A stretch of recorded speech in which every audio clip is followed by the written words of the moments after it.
Russian state TV has aired hostage videos showing two U.S. veterans who went missing while fighting in Ukraine. General Jack Keane joins us now this morning. General, is Russia trying to... What's the aim here? Obviously, they say, look, we got two of you guys caught fighting against us. What's the aim, do you think, of the Russians here? Is trying to rope the U.S. into conflict? What's the game here? Well, I think certainly they didn't plan on capturing these two Americans, so I don't think there's an overall strategy too much associated with them, other than to, likely use them as a bargaining chip. That's why they're exposing them on television. I think the fact that they're on TV is a good sign because obviously public awareness as a result of that, which can hopefully ensure their safety in going forward. The Russians have also tried two other soldiers, foreign soldiers operating on their turf from the UK, and sentenced them to a death sentence, unfortunately, and hopefully that'll get resolved favorably.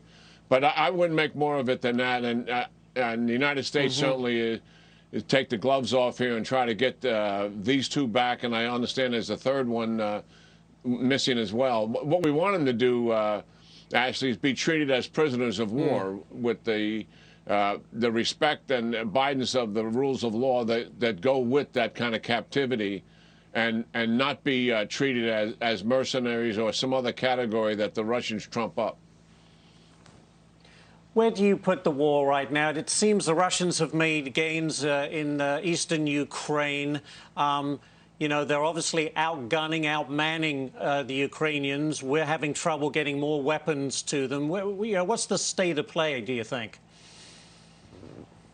Yeah, well, that's a great question, and it's tough to answer. The Russians have certainly made some incremental gains in the Donbass region. Nothing comparable to what they thought they would be at this point in time.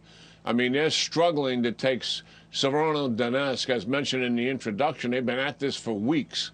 They have these gains have been at the expense of certainly the Ukrainians, been territorial losses for them. But I also believe that the Russians are reaching a culminating point because they're expending themselves in focusing on this one area, and we think they'll likely have to go to an operational pause. The Ukrainians, while outgunned and outmanned, as you suggest, still have opportunities here to take back territory. But I believe, Ashley, the tipping point is going to be the United States and the international coalition's ability to, one, get them the right weapons, and two, in the volume that those weapons are needed and quantity, and three, in a timely manner. And we have challenges with all three of those that I mentioned. The United States, by far, is the largest supporter of Ukraine. But I believe it is a tipping point. If the Ukrainians are going to get back territory, they're going to need significant help from the international community led by the United States. Quickly, I want to turn to China. Excuse me, General. China just launching its third aircraft carrier. That's their largest, most advanced carrier yet. This marks a major military milestone for the country. Is China preparing for war? What do we take from this? Well, China is the most rapid growing military in the world and fastly becoming the most modern. China, as we speak, has by far the largest navy in the world, and certainly this aircraft carrier is going to contribute to that. To give you a sense of it, they have 355 combat ships, now 356 with the aircraft carrier, and they're going to 460 in 4 or 5 years. We have 298 ships going to 280.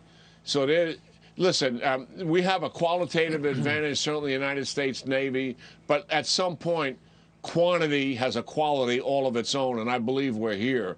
We are outgunned and outmanned, not just in Navy, but in Air Force aircraft and also in missiles in the Indo-Pacific region.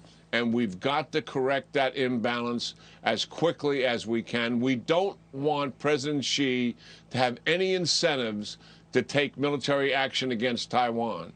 We need an effective deterrence there by building up Taiwan's defenses, but also building up our own. We'll leave it right there, but terrific information as always. General Jack Keane, thanks for joining us this morning. Yeah, great talking, All right. Ashley.